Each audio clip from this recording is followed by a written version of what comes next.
What's happening, everyone? It's Kyle from Magpie 24/7. I hope it's all good. Just got back in from the match. Newcastle 2, Southampton 2. 4 games now, 3 of which have been at home. Conceded 8 goals, and we managed to get a point on the board. But today was a really poor performance from Newcastle. From top to bottom, absolute shambles. To be honest, we look disorganised. We don't look like the transition from defence to midfield looks non-existent. Um, it seemed the only plan today was hoof the ball down St Maximin and see what he can do with the ball, and that's it. That was literally plan A, B, C, D, E, F, and G today, and I just for the first time, I think Bruce actually realised something. I think he realised how much the fans actually dislike him as a collective. It's none of this Brucey giveaway wave shit that we're seeing in midweek because the kids were there. It's more of a high dislike, and there's been a couple of rumours circulating that he didn't attend the dressing room at half time. He's been confronted by fans after the game as well, and chants around St James's Park of Brucey, we want Brucey out, we want Brucey out, and I don't blame the fans at all. I know for a fact TalkSport, Sky Sports, any media outlet that likes to give Steve Bruce the benefit of the doubt in most cases, they'll be on the full attack tomorrow. What they're complaining about, they've got a point. You need to bear with Bruce. He's a nice man and he's a great manager with good experience. It's a crock of shit. We know it is. You know it is. I know it is. But we get this every single fucking week from these flipping people, and that's what makes it more toxic within the fan base. But I'm gonna try and describe the game as best I can. As you know, when we may see what you get, but the team I was considering 5 at the back. There's a lot of talk we need to change that, but if you've got Bruce working on the defensive side in training, to be honest, I think we need all the help we can get at the back. So the formation's the formation. We know there's no tactics behind it. I'm good with 5 at the back as long as there's a coordinated plan, and there clearly isn't. So make of it what you will, but it doesn't really matter. It's still disorganised. It's still utterly useless, and it's still Bruce. You know what I mean? So until he leaves, we're not going to really get any thought, because speaking to Paul in the game that day and fans around where I sit, it was like, well, why can't he do this? Why can't he do that? Why can't he do this? I'm saying to them, it's like, these are ideas. Steve Bruce doesn't have a fucking idea. So it's like, it's pointless because he doesn't have one. We're still sticking with the same 5 at the back formation Rafa used, with Graham Jones trying his best to make things happen within that. And before Graham Jones, it was just Bruce doing what Bruce does. And even then, we're still getting traces of that. And it's like, we're relying on Graham Jones, who, as a coach, has done a great job for England and has done a good job for Newcastle, but as a number one, he's not got a good track record. He failed at Luton, and that's what we're relying on as a Premier League club at the moment. And it's just dire, feels dead. Do you know what I mean? I'm getting sidetracked because I'm so frustrated with Bruce. But we'll start the game and we're absolutely shocking. It's absolutely shocking. We just don't look coordinated. Attack the midfield looks terrible. I mean, you're playing Miggy Almiron out of position. You've just sent Matty out on loan, and you're playing an attacking midfield slash winger in his position. It's don't get us wrong. I'm not going to get it, Miggy, because I thought Miggy played bloody well today defensively. I just want to get that out there now. But he's out of position. He's too deep to make anything happen. Wilson and Maxi are having to shield defenders and shield the ball to get into attacking positions, and they're 10 yards in their own half. We're not pressing them enough. We're not even trying to put them under pressure to pass. It was like a training match in many parts of that game, where we're just sitting off them and sitting off them and sitting off them. When we got the ball, we'd boot the ball to Maximum and hope he could get up the field. That's literally the tactic. And you've got pundits, and you've got people saying Premier League's the best league in the world because Man United's just signed Ronaldo. Yet Steve Bruce is still a manager in the Premier League 20 years on. from when he should be. And why is that? Because of Mike Ashley. As simple as that. We're a dying club, and like I don't know how many times I've got to say this. You know what I mean? Like I'm just an average Joe, just an average fan like you on a flipping video. I kind of changed now, but at the end of the day, like I just feel like I'm repeating myself and saying like, when is it gonna end? Just under this flipping, under this shit chairman and under this shit manager. Like they've got the perfect man for the regime, just someone who'll suck up, take what they can get, and like this week in the press conferences with Bruce, he's like, "We've broke all our rules to sign Joe Willock," and it's like, how demoralising of a bloke do you have to be to suck up that body to say, "Oh, one signing and we've broke the transfer rules"? Like, we haven't improved the squad from last summer and we've broke the transfer rules. Like how insane!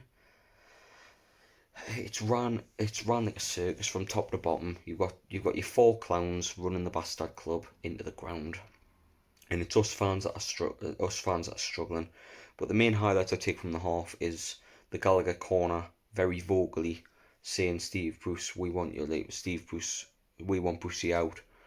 And to be honest, it felt like it was a long time coming with COVID and all that. We haven't been, as fans, we haven't been able to get off our chest how we've actually felt about this man, and it was actually nice for it to be able to. It's Don't get us wrong, it's not nice in the situation because obviously we don't want to be negative, but it's nice that we'll actually be able to get, for once, we can actually get our feelings across to the manager because we're frustrated, and it's like we've conceded 8 goals. We've failed to beat one of Aston Villa, West Ham, Burnley, and Southampton. Like, I'm not being funny. Like, the pundits can say we expect all we fucking want, but at the end of the day, Newcastle should be beating at least two of them teams. If Newcastle are aiming for top 10, if Newcastle are aiming for top 12, if Newcastle are aiming to stay up, Newcastle need to be beating two of them. I know one of them's in the cup before you go on, but for Newcastle to not win any of them games and to look the worst team in 3 of them games, it's really concerning to me. Like, let's pick it apart, right? West Ham didn't have the best player from last season, Lingard. Aston Villa didn't have their best player from last season, Jack Grealish. Southampton, Vestergaard went to Leicester, the best defender, and Danny Ings, the best centre forward, went to Aston Villa. So these are teams who are weakened by losing players, and for me, that's like, it's just bottom line. It just shows how far we've kind of fallen, and it's just like it's just dire because like next we've got Man United and they've just signed Ronaldo, and we can't even deal with Jeanette Bro and Adam Armstrong. Like we conceded 8 goals to three mid-table, lower mid-table teams that we should be looking to be finishing above this season, and we've got Ronaldo next. So we're gonna have 1 point on the board after 4 or 5 games, no wins, and we're meant to just believe that Steve Bruce is all right and he's a good manager. For me, it's just a hard season. The podcast is strenuous to do because it feels like we're just saying the same shit. Even if we're saying the same shit every week, a lot of the other people are saying the same shit every week because we feel relatively across the board as a fans. I can't speak for anybody else, but the frustration is there amongst the whole fan base, and it's there to see. You can see it on social media, you can see it on the terraces, you can see it on fan channels, you can see it on YouTube, you can see it wherever you look for Newcastle fans. You can guarantee there's frustration somewhere. You kind of just blindly say, "Oh, we're gonna win this week," but like it's just so frustrating at the minute. No sense of a takeover coming, and the fans are really starting to turn on Bruce. Like I was saying to Paul a couple of times today, like if we go behind, it's going to turn badly. But I even thought it turned badly in any way.